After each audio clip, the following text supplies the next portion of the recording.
At my wife's sister's wedding, I was stopped by a security guard and denied entry. "Your name is not on the list," he said coldly, blocking my way. I stood there in my tailored navy suit, holding the gift bag like a damn fool, while the bass from the music thumped through the ground. I looked over his shoulder and saw them, my wife, Courtney, and her mother, Beverly, standing near the entrance in their designer dresses, sipping champagne, laughing, pointing, watching me get humiliated like some unwanted intruder. I didn't make a scene. That's not my style. I just turned around and walked back to the car with my jaw clenched and the gift still in my hand. I didn't even realize my hand was shaking until I fumbled with the keys. I sat in the driver's seat for 15 minutes before I started the engine, staring at the venue like I was watching someone else's life collapse in slow motion. Courtney had told me the wedding was going to be tight on space, that it was mostly family, that she didn't want to make it awkward because of some things her sister had said about me. I didn't push. I trusted her. I was a damn idiot. That night, I didn't even bother waiting up.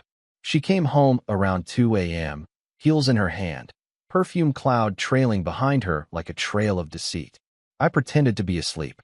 She didn't even check, just showered, slipped into bed, and faced the other way. The next morning, she acted like everything was normal. Made coffee, kissed my cheek, asked if I'd take out the trash. Not a single word about the wedding. Not one. But here's where it gets twisted. The next day, they came to me in tears. Both of them, Courtney and Beverly, showed up at my office unannounced. Makeup smeared, voices shaky. They looked like a damn soap opera. "Ethan," Courtney whimpered, grabbing my hand like we were still some loving couple. "We need your help. It's urgent." My gut told me to slam the door in their faces. But I'm not wired that way. I let them in. It wasn't until the office door clicked shut behind us that I realized they weren't here to apologize. No, they were here because Courtney's new friend, the same one I'd started to suspect she was fooling around with, was missing. His name was Chase, a sleazy gym trainer type with fake charm and a jawline sculpted for Instagram. Apparently, Chase had disappeared after the wedding, and Courtney was so scared. She thought maybe he was in trouble.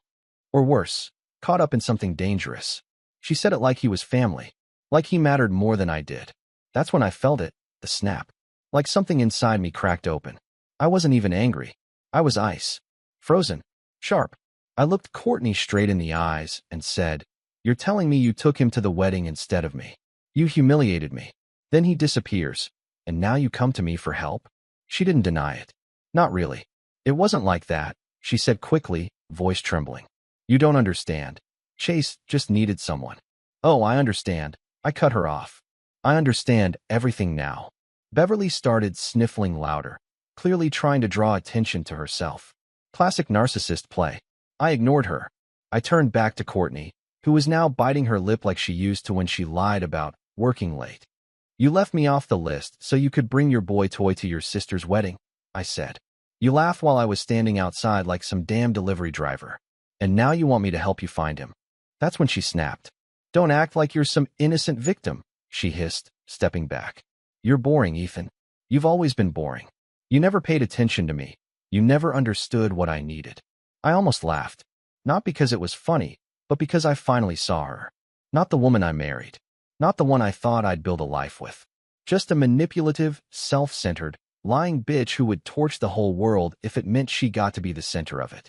"You'll regret this," she whispered, tears now gone, replaced by venom. "No," I said calmly, opening the office door. "You will." And as she walked out, heels clicking like gunshots, I knew this was just the beginning. I wasn't just going to find out how deep the betrayal went. I was going to dig until I hit the core. The next morning, I woke up before the sun. I didn't sleep much, just lay there, staring at the ceiling, hearing every second tick by like a countdown to something ugly. Courtney was still asleep beside me, her breath slow, peaceful, as if she hadn't detonated a bomb in our marriage the night before. I couldn't look at her without seeing that smug laugh from across the wedding venue, like I was a joke to her. I got out of bed and opened her purse. I wasn't proud of it, but something told me I'd find more truth there than I ever would in her eyes. I did. Hidden beneath a pile of makeup and a charger cord was a folded piece of paper. It was a printed itinerary. Hotel name. Reservation for 2. Booked under her maiden name. The check-in date? The same day as her sister's wedding. I took a photo of it, folded it back exactly how it was, and slid it back in. She didn't suspect a thing. By lunch, I was parked across from that hotel. Downtown. 5 stars. A doorman in a red jacket. I watched couples come and go, families dragging luggage, bellhops moving like ants. And then I saw him. Chase. He walked out of the hotel alone, pulling a small suitcase. Dark glasses, hoodie pulled up, looking around like a man who didn't want to be seen. I started the engine. I didn't follow him right away. I just sat and stared at his back as he walked away from everything, including my wife. That's when I knew. He wasn't missing. He was bailing. I tailed him for 15 minutes. He stopped at a pharmacy, paid cash. Then a gas station. Then, nothing. He vanished into a parking garage. I waited. 10, 20, 30 minutes. Nothing. I drove through the structure, floor by floor. No sign of him. Either he had someone waiting, or he knew another exit. I came home to find Courtney cooking dinner. Like that made everything normal again. "Hey, babe," she said, flipping salmon. "You want wine?" I stared at her for a full 5 seconds before answering. "Where's Chase?" She froze. Just a blink, but I saw it. "Who?" "Wrong move. The guy you took to the wedding. The one who checked into the Grand Royale under your maiden name. The one you were crying about yesterday." She turned off the stove. Slowly. "You went through my stuff?" "I asked you a question." She leaned against the counter, arms crossed. The performance began. "You're acting crazy, Ethan. You're spiraling. Maybe you're jealous because my family never accepted you." I actually laughed. A sharp, bitter sound. "You know what's crazy? Watching your wife and her mother laugh while you're humiliated outside a wedding you paid part of." Her eyes narrowed. "You always loved playing the victim." There it was. The mask off. The real her, ugly and cold. "I'm done lying for you," I said. "I know everything." "Do you?" she said, smirking now. "Because if you really did, you wouldn't be standing here." I stepped closer.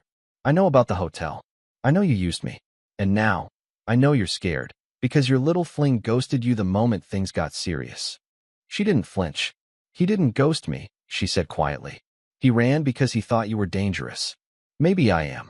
We stared at each other. Two strangers in the kitchen where we once laughed and danced and made breakfast on Sundays. She blinked first. "He told me you threatened him," she said. "I didn't have to," I replied. "He saw what I'm capable of when someone pisses on what I built." She looked away. That's when my phone buzzed. Unknown number. I answered without thinking. A voice. Male. Shaky. "Ethan, don't trust her.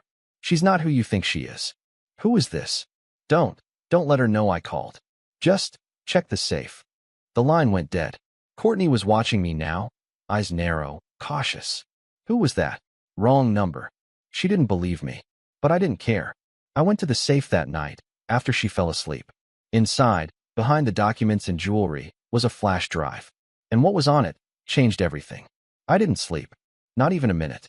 I sat there in my home office, door locked, lights off, watching the files on that flash drive play out on my laptop screen like some twisted movie I never auditioned for. Videos. Screenshots. Messages.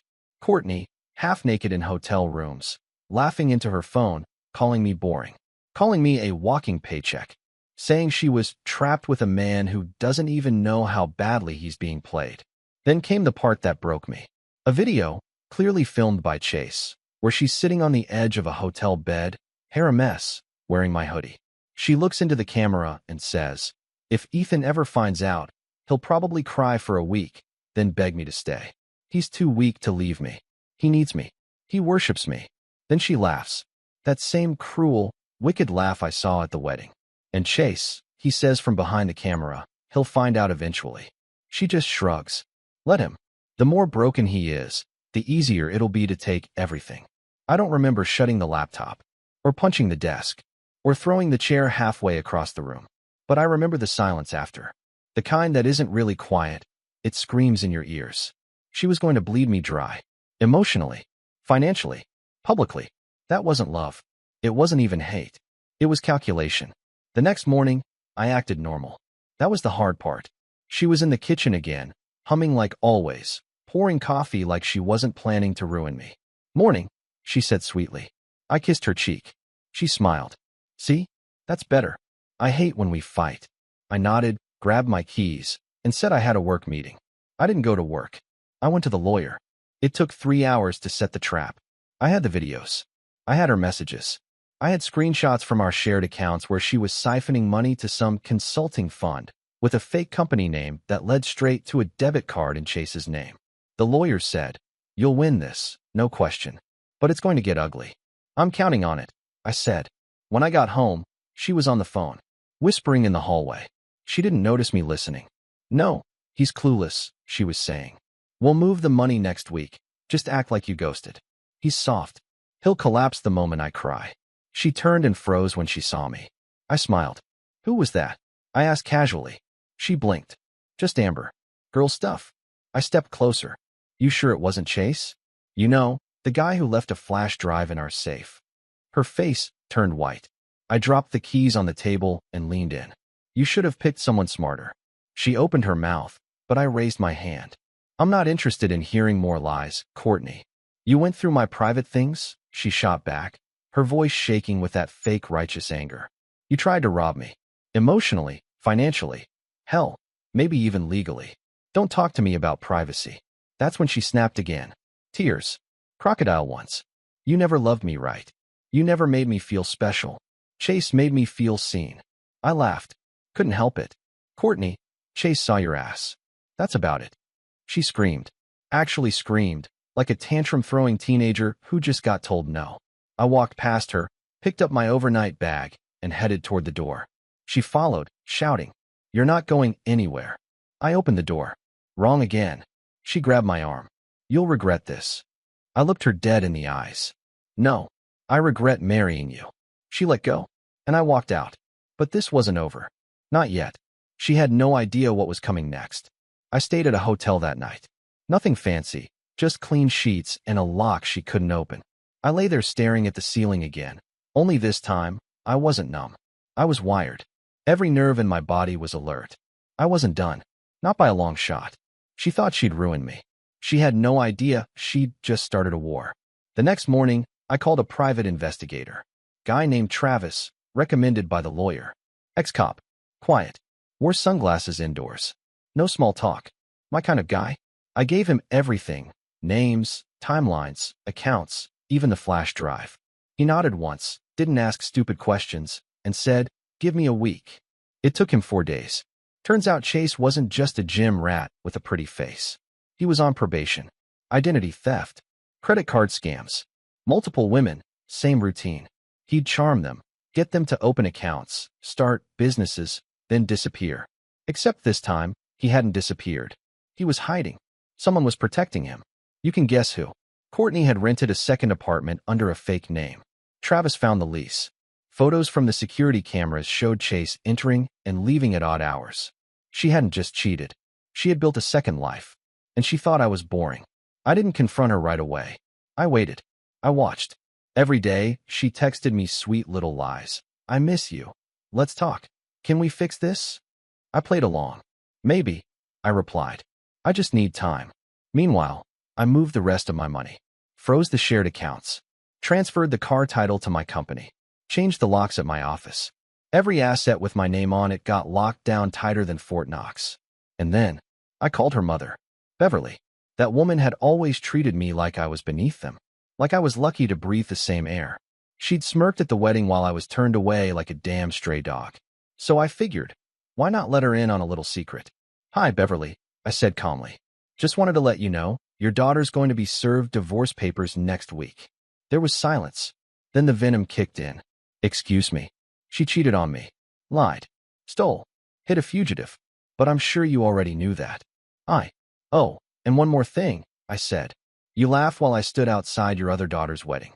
But I'll be laughing when the judge takes her for every cent." I hung up. Courtney called 30 seconds later. I didn't answer. Instead, I drove to the second apartment.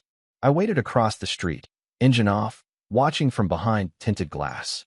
And right on cue, the door opened. Courtney stepped out in tight jeans and sunglasses, phone in hand, purse swinging. Chase followed. Looked over his shoulder like a nervous dog. She kissed him, right there on the steps. That was it. I snapped the photo. Sent it to my lawyer with one word: proceed. That night, she showed up at my hotel. Banged on the door. Loud enough to wake the dead. "Ethan," she screamed. "I know you're in there." I opened the door slowly, letting her see I wasn't shaken. That smile she used to weaponize didn't even touch me anymore. Cute apartment, I said. She froze. You've been following me?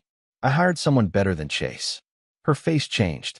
For a split second, I saw fear. I can explain. No, I said. You can pack. Because your time's up. She pushed past me into the room, pacing like a cornered animal. You can't do this to me. I gave you my best years. You gave me lies. She pointed her finger in my face, shaking. You're not perfect either. You shut down. You didn't make me feel loved. I stepped closer, inches from her. You know what's funny? I used to blame myself for that. I thought I failed you. Thought I was boring. Thought I wasn't enough. I leaned in. But the truth is, you were broken long before I ever met you. You just needed someone stable enough to feed on. Her hand swung. Slap. Across my cheek. I didn't flinch. I smiled. And then I handed her the envelope. Inside were the divorce papers. She opened it, scanned the first page, and her hand started shaking. You're going to regret this, she hissed. I'll take everything. I walked to the door, opened it wide, and said calmly, try me. And I watched her walk out of my life with fire in her eyes and nothing in her hands. But the fire? It was mine now. I didn't hear from her for 3 days. Silence. No calls. No texts. Not even one of those manipulative guilt trap voice notes she used to send when she wanted to reel me back in. And just when I started thinking maybe, just maybe, she was finally done, she showed up at my office. She was dressed in white, like some twisted joke, like a bride who missed her own damn wedding. She didn't wait to be invited in, just stormed past my assistant and into my office like she still had a place in my life. My assistant stood frozen, unsure what to do. I waved her off. Courtney shut the door and turned to face me. Her makeup was perfect, not a tear in sight. This wasn't the pleading, trembling act anymore. This was a calculated performance.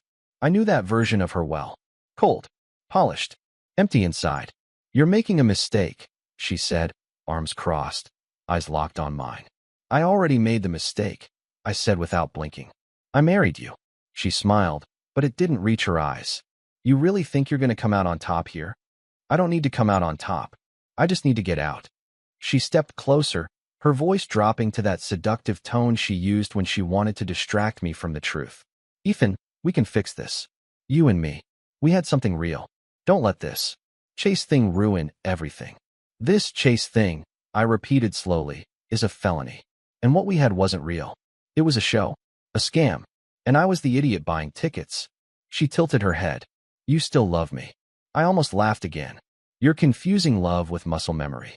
Something in her cracked for a second. I saw it. The twitch in her jaw, the flicker in her eyes.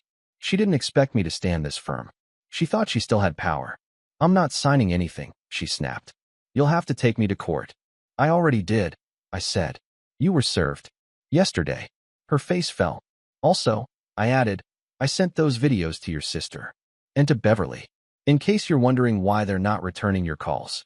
She stared at me like I'd slapped her. You bastard, she whispered. No, Courtney. I was a husband. You turned me into this.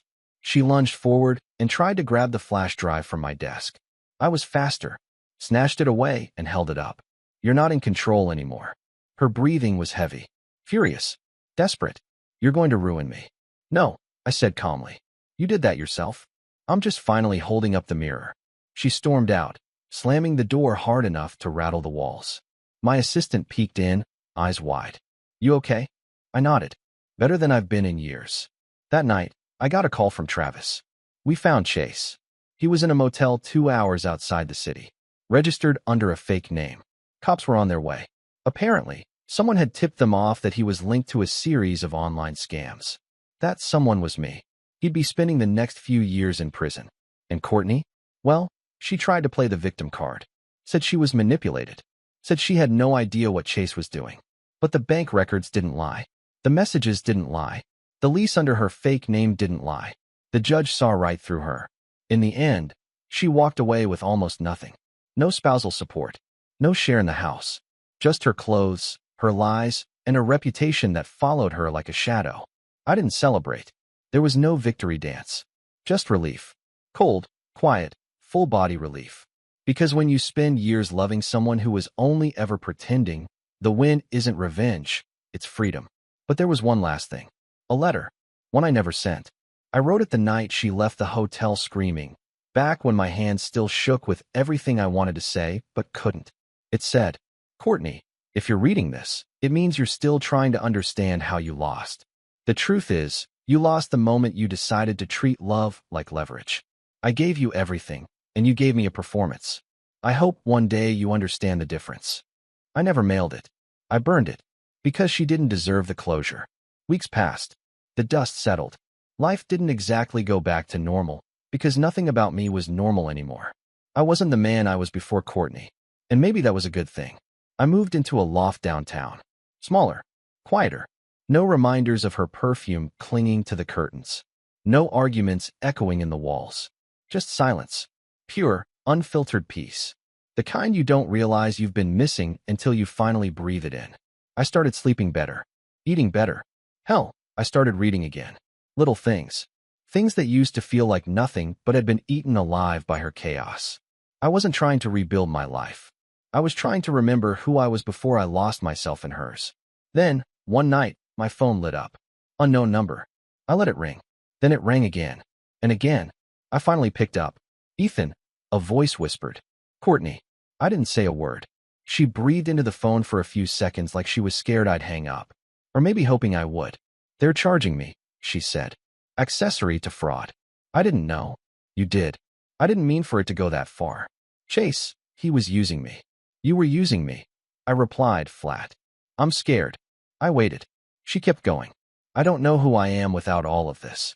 That's not my problem anymore." "I miss you," she choked out. "You were the only real thing I had." That part hit. Not because I believed her, but because a part of me used to want that to be true. I said nothing. "Ethan, please. Can you just talk to the DA? Tell them I was manipulated. I'll go away if you do. I swear. You'll never hear from me again." I almost pitied her. Almost. But then I remembered that wedding. Her laugh. The way she kissed Chase like I was dead. The way she played me like a damn lottery ticket she thought she'd already won. "No," I said. Click. That was the last time I ever heard her voice. Later, I found out she took a plea deal. 6 months probation. Mandatory therapy. Community service. That was it. The system let her walk. Figures. But I didn't care anymore. The court didn't need to punish her. Life would. People like her always end up alone. Not because they're unloved, but because they're unlovable. There's a difference. Funny thing is, I ran into Beverly at a coffee shop a few months later. She looked older. Like life had finally caught up with her. She saw me, and for a second, I thought she was going to turn around and pretend she hadn't. Instead, she walked up to me. "Ethan," she said, soft. "I didn't know. I didn't realize." "You did," I said. She sighed. "She always said you were too quiet. I see now that was your strength." I nodded, sipped my coffee, and said, "Tell her I hope she finds peace. Just not with me." And I walked out. No bitterness. No drama. Just peace. Real peace. And the truth? I don't hate her anymore. That takes too much energy. I don't think about what she's doing or who she's with. I don't care. Because when you finally walk away from a storm like Courtney, you stop asking why the rain fell. You just feel grateful for the sun. Some nights, I still catch myself replaying it all in my head. Not out of pain, not even regret, just curiosity. Like watching the slow-motion footage of a crash you walked away from. Wondering if there was a second where it could have been avoided. A different choice. A better word. A missed sign. But that's the thing about people like her. There is no different choice. No better version. Courtney didn't become who she was overnight. She was always that woman. I just love the mask she wore. It's strange. The quiet after someone like that is deafening at first. You don't realize how much space their chaos takes up until it's gone. It's like learning how to breathe again. Like finally realizing that the weight on your chest wasn't the world. It was her. A couple of months after the divorce was finalized, I got a letter. Not an email. Not a text. An actual handwritten letter. The handwriting was unmistakable. Slanted. Loopy. Courtney's. I should have thrown it away. But I didn't. It wasn't long. I was wrong. You didn't deserve what I did. You were good. Kind. Too kind. I thought hurting you would give me control. But all I did was destroy the only honest thing I ever had. I hope you find someone who sees you the way I couldn't. Please forget me. I already hate who I see when I look in the mirror. No signature. No return address. I read it once. Then I burned it. Not out of anger, but because keeping it would have meant holding on to a piece of her. And I was done collecting shards. There were days when I still ran into people we used to know. Mutual friends. Acquaintances. Every single one of them said the same thing. You look different. I did. I felt different. Lighter. Sharper. Not just older, but wiser in a way that only pain can teach you. I went on a few dates after everything. Some were awkward. Some were decent. None of them were her. And that's the best part. I no longer looked for replacements. I wasn't trying to fill a Courtney-shaped hole. I was rebuilding from scratch. Then came Jenna. She wasn't flashy. She didn't light up the room with some fake glow. She wasn't dripping with charisma or selling herself with every sentence. She was real. I met her at a friend's dinner party. We ended up outside, both avoiding the noise. She told me about her job, an art therapist for kids. I told her about my divorce, bluntly, without the sugarcoating. And she didn't flinch. She just nodded and said, "I'm glad you made it through." Not, "I'm sorry." Not, "She didn't deserve you." Just, "I'm glad you made it through." That stuck with me. We started talking more, then meeting up, then laughing. And one day, I realized something wild. I wasn't bracing for a lie. I wasn't walking on glass. I wasn't surviving. I was living. And for the first time in a long time, I didn't feel like a man who'd been broken. I felt like a man who had been forged. Because betrayal doesn't just ruin you, it reveals you. You find out who you really are in the silence after the storm. And I found out. I'm stronger than I thought. Colder than I ever expected. But smarter, too. I'll never be the man who trusts blindly again. But I'm not the man who hates, either. I'm just me. Finally. And if you ask me what I'd say to anyone who's living what I lived, here it is. Don't run. Don't scream. Don't beg them to love you back. Just open your eyes, pack your soul, and walk out with your head high. Because the person who betrayed you already lost. And you? You've only just begun. It's a strange thing, healing. It doesn't come with fanfare or grand revelations. There's no finish line, no applause, no moment where you wake up and think, "I'm cured." It just happens. Quietly. Slowly. One morning you realize you haven't thought about them in weeks. You walk past a place that used to sting, and all you feel is nothing. You look in the mirror and see yourself. Not the version they twisted, not the one who begged or doubted, but the real you. That's the end. Not when they leave. Not when the divorce papers are signed. The real end is when you stop carrying them inside you. And that's where I am now. Courtney became a story. A cautionary tale. A ghost I don't speak to, don't chase, don't hate. Just a shadow that taught me how bright I could shine when it was finally gone. I don't need revenge. I don't need closure. I don't need her to understand what she did or apologize again. Because I'm free. Free from the lies. Free from the gaslighting. Free from the weight of trying to fix someone who never wanted to be whole. And if she ever wonders what became of me, if she scrolls past my name or hears it in conversation, I hope she knows. I'm good. Not okay. Not surviving. Not coping. I'm good. Better without her. And finally, me again.